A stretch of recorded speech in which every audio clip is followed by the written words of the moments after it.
तो देखो विलोपन विधि में हमें दो स्टेप ध्यान रखने हैं कि x या y चर के गुणांक को समान बनाते हैं और दूसरा स्टेप है समान गुणांक वाले चर का विलोपन कर देते हैं। ये दोनों चीजें समझ में आएंगी आपको क्वेश्चन के साथ। ये क्वेश्चन आपके सामने x plus 2y equal to 3, x plus 5y equal to 5।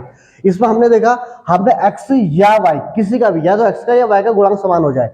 इसका गुणांक 1 है, यहाँ भी इसका गुणांक 1 है, तो ये तो पहले से समान बना हुआ है, यानी पहला स्टेप हमारा इसमें कंप्लीट हो चुका है। ठीक है, आप कहोगे y का नहीं है, तो हमने बोला कि x का या y का कोई किसी भी का हो जाए, तो x का हो गया तो बहुत है हमारे लिए। ठीक है, पहला स्टेप कंप्लीट। दूसरा, समान गुणांक वाले चर का विलोपन करते हैं। अब इसको विलोपित करने के लिए हमको इन दोनों समीकरणों को या तो जोड़ना पड़ेगा या घटाना पड़ेगा। ध्यान रखिए, या तो आप जोड़ोगे या घटाओगे। जोड़ोगे तब, अगर अब जोड़ते वक्त क्या होगा, ये आप सिंपल जोड़ लो, तो जोड़ते वक्त देखो x में x से जुड़ जाएगा, ये क्या होगा आपका 2x हो जाएगा, 2 में 5 जुड़ जाएगा आपका 7y हो जाएगा। ठीक है, अगर हम इन्हें जोड़ते हैं तो क्या होगा 2x plus 7y is equal to 8 हो गया आपका। तो ये तो दोबारा से समीकरण आ गई है, हमारा x और y कैसे निकलेगा? तो इसलिए हम समझ रहे हैं क्योंकि हमें विलोपित करना, हटाना है, ये हट नहीं पाएगा ना ऐसे। अब इसको विलोपित करने के लिए मुझे क्या करना पड़ेगा, दोनों समीकरणों को घटाना पड़ेगा। क्या करना पड़ेगा? घटाना। अब ध्यान रखो घटाते वक्त होता क्या है, जब भी आप दोनों समीकरणों को घटाओगे, जो नीचे आपने इक्वेशन लिखी हुई है आप उसके चिन्ह बदल दो बस। जैसे ये देखो आपका क्या का चिन्ह है, प्लस का है, कुछ नहीं है तो प्लस का माना आएगा ना, तो आप इसको माइनस कर दो। ये प्लस है तो ये माइनस हो जाएगा, ये भी प्लस है ये भी माइनस हो, ये सारे माइनस हो गए। अब ये है, ये माइनस एक्स पढ़ा जाएगा, ये माइनस 5y पढ़ा जाएगा और ये माइनस 5 पढ़ा जाएगा आपका। ठीक है, अब आप देखेंगे इसे, अब हम इसे जब इसे घटाया हमने तो क्या हुआ, ये प्लस का x और ये माइनस का x है, तो ये कट गया नहीं कट गया, है ना। और ये प्लस का 2y है और माइनस का 5y है, तो प्लस का 2 और माइनस का 5 कितना हो गया आपका, माइनस का 3y हो गया आपका, बराबर। ये आपका क्या आ गया, माइनस का 2 आपका आ चुका है। देखो 3 में से माइनस 5 जाएगा तो माइनस का 2 आएगा। आप जब इसे सॉल्व करोगे तो y is equal to minus से माइनस कैंसिल कर लो ही, और तो y इज इक्वल टू 2/3, यानी कि y की वैल्यू आपकी आएगी 2/3। ये क्या करेंगे, सिंपल x का मान निकालने के लिए आप y की वैल्यू को समीकरण 1 या समीकरण 2 में रख देंगे, तो यहाँ y के बदले 2/3 रखेंगे, हल कर देंगे तो x बचेगा, x आपका निकल जाएगा। ठीक, फिलहाल मैं भी आपको यहाँ पे समीकरण बता रहा हूँ और समीकरण दिखाते हैं आपको। मान लीजिए आपके पास समीकरण है 2x plus 5y is equal to 5। ठीक है, और यहाँ पे आपका 5x minus 5y is equal to minus का 3। ये आपके पास दो समीकरण है, दिख रही है आपको। फिर इसमें पहला स्टेप देखो, x या y चर के गुणांक को समान बनाते हैं। तो यहाँ पे हमने देखा x का चर कौन है, 2 है, यहाँ 5 है, तो ये तो समान नहीं है। एक बार लगे हाथ तो y का चर भी देख लो, y का चर को हमने देखा यहाँ 5 और यहाँ 5 है। अच्छा, माइनस को आप ये प्लस माइनस नहीं देखोगे, आप केवल संख्या देखोगे, ये 5 और ये भी क्या आपका 5 है, तो समान है ना।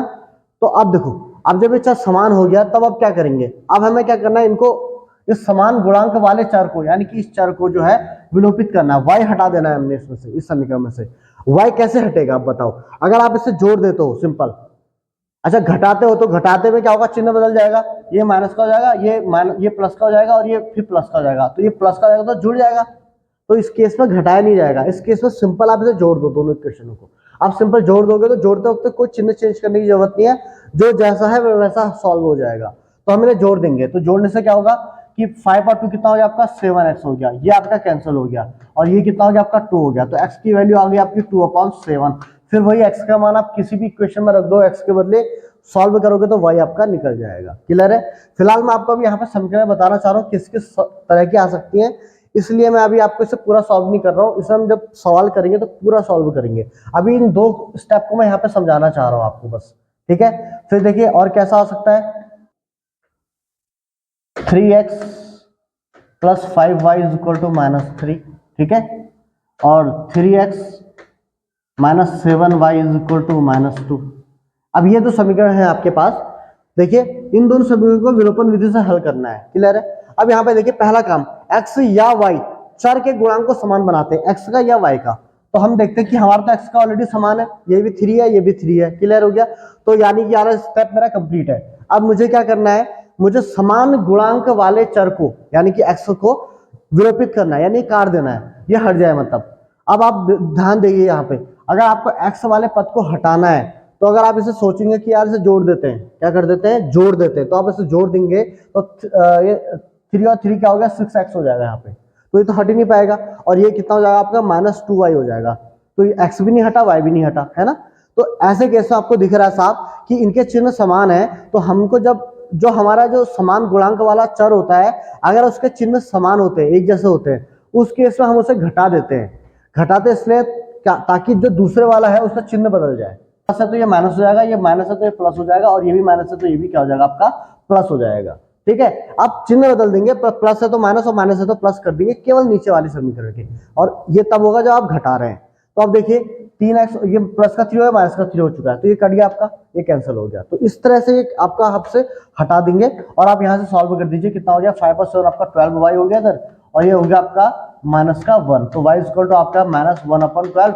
और y की वैल्यू आप कहाँ रखिए, समीकरण 1 या समीकरण 2, किसी में भी y की वैल्यू रखिए और x आप निकाल लेंगे। ठीक है, तो इस तरह की मैं अभी कंडीशन आपको बता रहा हूं।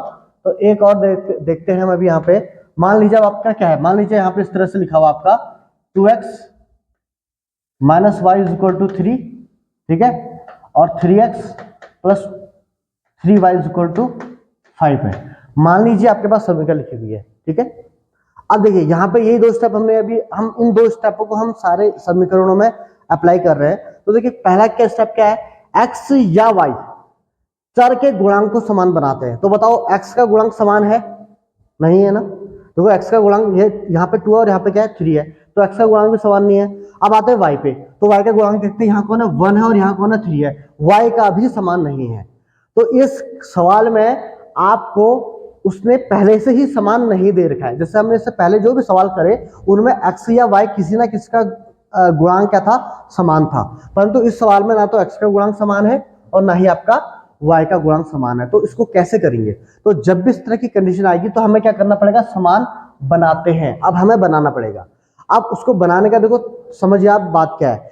मैंने आपको बताया था कि अगर आपके पास कोई इक्वेशन है 2 = 2 है, तो अगर आप इसको बाई तरफ भी किसी संख्या से मल्टीप्लाई करते हैं, उसी संख्या से इधर भी मल्टीप्लाई करते हैं, तो तब भी तो ये बराबर ही रहेगा, चेंज नहीं आएगा, बराबर ही रहेगा ना।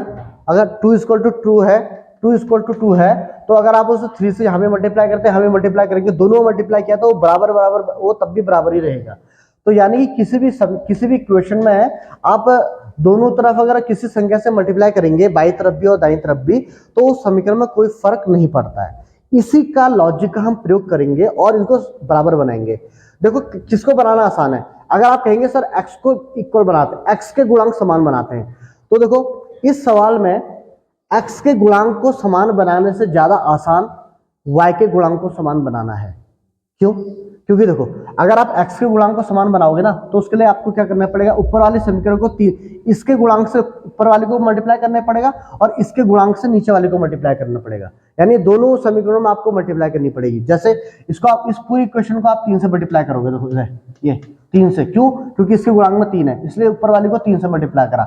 इसके गुणांक में कौन है, 2 है, तो नीचे वाली को 2 से मल्टीप्लाई करो। तो आप देखो जरा, 3 × 2 = 6x - 3y और -9, नीचे वाली को देखो 2 से मल्टीप्लाई करो, 3 × 2 = 6x + 6y = 10। तो ये दोनों समीकरण, अब देखो इनके गुणांक समान हो गए, x के गुणांक समान हो गए ना, 6 और 6 हो गया ना। अब आप इन दोनों समीकरणों को क्या करोगे, जोड़ोगे या घटाओगे, अब आप इनको घटाओगे। देखो अगर आप इसे सॉल्व करोगे तो आपको ये घटाने पड़ेंगे। क्यों घटाने पड़ेंगे, क्योंकि अगर आप इसे जोड़ दोगे तो जोड़ते वक्त चिन्ह बदलते नहीं है, ऐसे रहेगा जोड़ते वक्त, तो ऐसे रहेगा। तो 6 और 6 से 12x आ गया, तो 6x और 6x कितना आ गया, 12x आ गया। तो ये तो सॉल्व हो ही नहीं पाएगा, यहाँ ये भी y आ जाएगा आपका प्लस का 3y। तो ना x कटा ना y कटा, इसको हटाना है आपने, तो इसके लिए मुझे क्या करना पड़ेगा, इसको इस समीकरण को घटाना पड़ेगा, और घटाते वक्त नीचे वाले के चिन्ह चेंज हो जाते हैं, तो देखो तब ये आपका पूरा कैंसिल हो जाएगा और ये आपका 9y आएगा, सॉल्व हो जाएगा। ठीक है, पर ये तब है जब आप x के गुणांक को समान बना रहे हैं।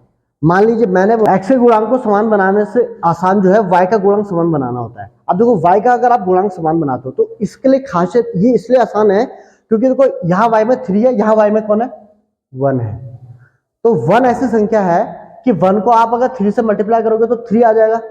तो केवल मुझे पहली वाली क्वेश्चन को अगर मैं 3 से मल्टीप्लाई करूं, जरा ध्यान से दीजिए, ध्यान से सुनना जरा, पहली वाली क्वेश्चन को अगर मैं 3 से मल्टीप्लाई करूं, सिर्फ पहले वाली को, तो इस केस में देखो 3 × 1 = 3, तो 3y और 3y, नीचे वाली को आपको बदलने की जरूरत पड़ेगी नहीं क्योंकि आप तो y को बराबर करना चाहते हो ना, ठीक है ना। तो इसमें क्या होगा, देखो 3 × 2 = 6x - 3y = 9, पहले वाली में कर दिया, दाई तरफ भी मल्टीप्लाई करिए और सॉरी बाई तरफ भी मल्टीप्लाई करिए और दाई तरफ भी मल्टीप्लाई करिए, तो कोई फर्क नहीं पड़ता, बिल्कुल वही है। नीचे वाली को हम कुछ नहीं करते, नीचे वाली को हम ऐसे रहने देते हैं। तो ये देखो नीचे वाली बिल्कुल ऐसी है। अब इन दो समीकरणों में देखो आपका काम क्या था कि x या y का चर गुणांक समान हो जाए। तो यहाँ x का तो समान नहीं हुआ, परंतु किसका समान हो चुका है, y का तो समान हो चुका है, हुआ नहीं हुआ। तो बस ये आपने ढूंढना होता है कि आपको कौन सा आसानी से समान हो जाए। आप जब भी वन होता है तो वन की खासियत होती है कि वन को आप मल्टीप्लाई कर दो उस संख्या से वही संख्या आ जाएगी। तो वन है, अगर यहाँ 5 होता तो मैं 5 से मल्टीप्लाई कर देता ऊपर वाली को, यहाँ 7 होता मैं ऊपर वाली को 7 से मल्टीप्लाई कर देता, तो यहाँ 7 1 7 आ जाता आपका, तो समान हो जाता। तो आपको नीचे वाली में दोबारा मल्टीप्लाई करने की जरूरत नहीं है, सिर्फ एक में ही मल्टीप्लाई करके आपका काम हो जाएगा। ठीक, अब यहाँ पे आप क्या करोगे, दोनों को ऐड करोगे या सब्ट्रैक्ट करोगे दोनों समीकरणों को। तो आप देखेंगे कि अगर हम इनको अगर जोड़ दे, अगर हम इसे जोड़ते हैं तो 3 और 6 और 3 आपका क्या हो गया 9x हो गया, और ये प्लस का माइनस का सीधे सीधे आपका कैंसिल हो गया। तो इन दो समीकरणों को मुझे जोड़ने की जरूरत पड़ेगी, घटाने की जरूरत नहीं है। तो हम क्या लिखेंगे, समीकरण 1 और समीकरण 2 को जोड़ने पर। क्यों जोड़ने बेटा, क्योंकि अगर जोड़ते वक्त ऑलरेडी इसके चिन्ह क्या विपरीत है, देखो प्लस और एक माइनस है, तो हमको घटाने की जरूरत क्यों है, क्योंकि जब वो सीधे कट जा रहा है तो, है ना, वो तो तब होता अगर यहाँ भी माइनस होता, तो अब माइनस होता, ये भी -5 और ये भी -5, अब ये कटेगा ही नहीं, तो इसलिए हम इसको घटाते ताकि नीचे वाली का चिन्ह क्या हो जाए आपका चेंज हो जाए, तब घटाते हैं नीचे वाले का चिन्ह चेंज करने के लिए। यहाँ मुझे चेंज करने की जरूरत ही नहीं है, एक प्लस है और एक माइनस ऑलरेडी कट जा रहा है ऑलरेडी। ठीक है, तो ऐसे केस में आप उसे जोड़ देंगे और बराबर कितना आएगा आपका 9 और 4 आपका 15, एक्स की वैल्यू हो गया 14/9, उसकी वैल्यू फिर एक्स किसी भी रख देंगे आप, सॉल्व हो जाएगा। तो इस तरह के आपको इसमें सवाल मिलने वाले हैं। ठीक है, अच्छा अब जब एक है, यहाँ पे तो एक था ना, तो सिंपल आपने 3 से मल्टीप्लाई कर दिया। अगर मान लीजिए आपका सवाल ऐसा है 2x + 3y = 5 और 5x + 7y = 2, इस सवाल में बताइए आप मुझे क्या करेंगे। अब यहाँ तो 1 भी नहीं है ना कहीं पे, यहाँ की हमको देखो, अगर अब इसमें आपके ऊपर चॉइस है कि आप क्या करना चाहते हो, आप x को समान बनाना चाहते हो या y को समान बनाता हो, ये आपके ऊपर है। अगर आप x के गुणांक को समान बनाना चाहोगे तो आपको किससे मल्टीप्लाई करनी पड़ेगी, ऊपर वाली को 5 से, तो वो नीचे 5 है ना। x को समान बनाना है तो ऊपर वाली को 5 से और नीचे वाली को 2 से मल्टीप्लाई करेंगे। इसके गुणांक से ऊपर वाली को गुणा करोगे और इसके गुणांक से नीचे वाली को गुणा करोगे। अगर x को समान बनाना है तो कोई बच्चा कहता है कि सर मुझे x को समान नहीं बनाना, मुझे y को समान बनाना है। ठीक, अब बच्चा कोई बच्चा कहता है कि नहीं मुझे y के गुणांक, मुझे x के गुणांक को समान नहीं बनाना, मुझे y के गुणांक को समान बनाना है। तो जब y के गुणांक को समान बनाना है तो उस केस में वो क्या करेगा कि नीचे y का गुणांक कौन है 7, तो 7 से ऊपर गुणा कर देगा, क्लियर हो गया।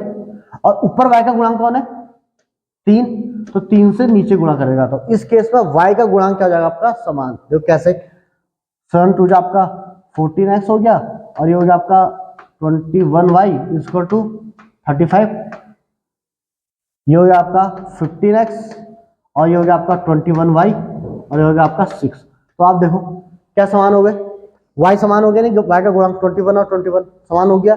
अब अगर आप इसको आप सॉल्व करोगे क्या करोगे, आप इनको जोड़ोगे कि इन्हें घटाओगे, तो आप देखोगे कि अगर आप इसे जोड़ दोगे तो आपका कोई भी कट नहीं पाएगा, कोई भी ना तो x कट पाएगा ना आपका y कट पाएगा। तो इस कंडीशन में आपको इसे क्या करना पड़ेगा, घटाना पड़ेगा, क्योंकि जोड़ के आपका काम नहीं बदलना है। अब घटाओगे तो क्या होगा, घटाओगे तो नीचे वाले के चिन्ह चेंज हो जाएंगे, ये प्लस का तो माइनस, ये प्लस का तो माइनस और ये प्लस का तो माइनस, फिर आप देखोगे 21y प्लस का और -21y माइनस का हो गया, तो तब ये कैंसिल हो जाएगा आपका। ठीक है, तो कब जोड़ना है और कब घटाना है, तो ये बात आप समझ गए हैं, और कब किस संख्या से गुणा करनी है ये भी आप समझ गए हैं। तो अगर आप इतना समझ गए तो आप विलोपन विधि समझ चुके हैं। अब हम करेंगे इसके सीधे क्वेश्चंस, और क्वेश्चन को अब करेंगे। तो क्वेश्चन को करना, देखिए विलोपन विधि से हल कीजिए। सवाल दिया हुआ है x + y = 5 और 2x - 3y = 4, ये आपके पास सवाल है। तो हम देखिए, हमने पहला स्टेप हमें याद है कि हमने क्या बनाना है, x या y के गुणांक को समान बनाना है। तो इस केस में देखिए इसका आगे भी 1 लिखा हुआ है, इसके आगे भी 1 लिखा हुआ है। आप x के गुणांक को भी समान बना सकते हैं और y के गुणांक को भी समान बना सकते हैं। तो मैं फिलहाल क्या करता हूँ, x के गुणांक को समान बनाता हूँ। तो अगर मुझे x का गुणांक समान बनाना है तो मुझे नीचे x के में कौन लिखा हुआ है 2 लिखा हुआ है, नीचे x का गुणांक 2 है, तो इससे मुझे ऊपर वाले समीकरण को मल्टीप्लाई करना पड़ेगा। ठीक, तो मैं क्या करता हूँ, समीकरण 1 को 2 से गुणा करके समीकरण 1 और 2 को घटाते हैं। हम क्यों करते हैं अभी समझ में आ जाएगा। देखो सबसे पहले हम समीकरण 1 को 2 से गुणा करते हैं, तो ये आपके समीकरण 1 है, इसको आप पूरा 2 से गुणा करोगे, तो इसे भी 2 से मल्टीप्लाई करोगे, तो ये होगा 2x + 2y = हो गया आपका 10, 2 से मल्टीप्लाई हो गई। आप नीचे वाले समीकरण तो एज इट इज लिख देंगे, क्योंकि इसमें तो हमने कुछ किया ही नहीं, इसको हमने कुछ नहीं कराया, तो ये ऐसी रहेगी। अब जब आप यहाँ पे देखेंगे इसको, तो अब हम इन्हें मैंने लिखा है घटाते हैं। क्यों घटाते हैं उसको समझिए, क्योंकि देखिए यहाँ 2x और 2x दोनों प्लस के हैं ना। अब दोनों प्लस के हैं तो अगर मैं इसे जोड़ दूंगा तो ये तो कट ही नहीं पाएगा, तो इसलिए मुझे इसका चिन्ह बदलना पड़ेगा। तो उसके लिए मुझे क्या करना पड़ेगा, इसे घटाना पड़ेगा। तो घटाते वक्त क्या होगा, चिन्ह बदल जाएगा। ये प्लस है तो ये माइनस हो जाएगा, ये माइनस है तो ये प्लस हो जाएगा, और ये प्लस है तो ये माइनस हो जाएगा। ठीक है, तो आप देखिए आप क्या करेंगे, प्लस 2x और माइनस 2x ये तो आपका कैंसिल हो गया, प्लस 2 और प्लस 3 ये हो गया आपका 5y हो गया, और ये हो गया आपका 10 माइनस 4 होगा आपका 6 हो गया। ठीक, तो y की वैल्यू आपके आगे 6/5 आपकी आ चुकी है। अब आप क्या करेंगे, ये तो हमने y निकाल दिया। अब इस y का मान समीकरण 1 में या रखो या समीकरण 2 किस में भी रखो, और आप x निकाल लो। तो हम क्या करते हैं, y का मान समीकरण 1 में रखते हैं। तो y का मान समीकरण 1 में रखते हैं। ठीक है बेटा, तो y का मान समीकरण 1 में रखते हैं, तो यहां रख लेते हैं। ठीक, तो x plus Y is equal to 5, और y कितना निकला आपका 6/5, तो x plus 6/5 is equal to हो गया आपका 5 हो गया। तो x is equal to 5 minus 6/5 हो गया, और ये हो गया आपका 25 माइनस 6, ये हो गया आपका कितना हो गया आपका 19/5। तो x की वैल्यू कितनी आ गई आपकी 19/5। ये आपका x आ गया 19/5, और ये आपका y आ गया 6/5। ठीक है, तो यहाँ पे हमने बस इस बात का ध्यान रखा कि यहाँ पे हमें 1 था, यहाँ भी 1 था। अगर आप इसमें y के गुणांक को समान बना लें, y को यहाँ 3 ऊपर वाली इक्वेशन को अगर आप 3 से मल्टीप्लाई करेंगे तो y आपका क्या हो जाएगा, समान हो जाएगा y। ठीक है, यहाँ 3y यहाँ भी 3y, पर उस केस में हम इन दोनों समीकरणों को सिर्फ जोड़ देंगे और हमारा काम हो जाएगा। ठीक है, तो आप देख ले फिलहाल ये सही